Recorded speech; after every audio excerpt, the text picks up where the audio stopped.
Welcome to our channel. Today we how to activate Bally Sports on Roku step by step clearly.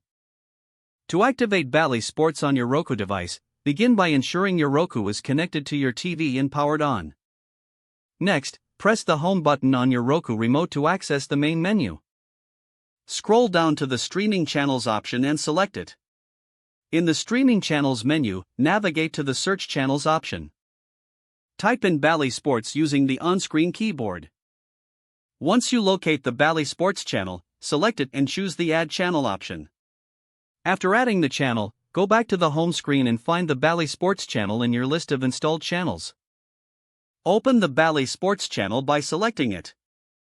When the app launches, you will see an option to log in or activate your account. Choose the option for activation, and a unique activation code will be displayed on the screen.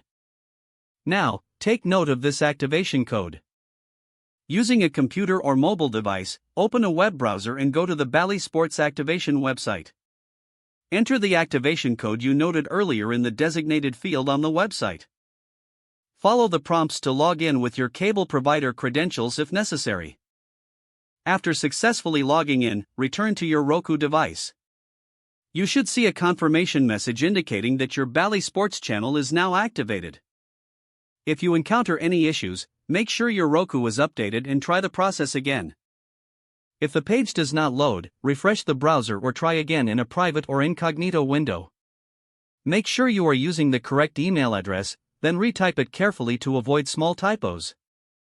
If your password is not accepted, use the reset option and create a new strong password you can remember. Check your spam folder for verification or security emails, then complete any requested confirmation steps.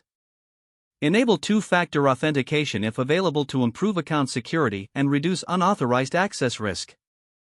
After signing in, review your profile details so your contact information and settings are accurate and current. If you see an error message, note it down and try again after restarting your device and internet connection. Log out when you finish, especially on shared devices, to keep your account and payment information secure. If the page does not load, refresh the browser or try again in a private or incognito window. Make sure you are using the correct email address, then retype it carefully to avoid small typos. Don't forget to like this video and subscribe to our channel for more step-by-step tech guides.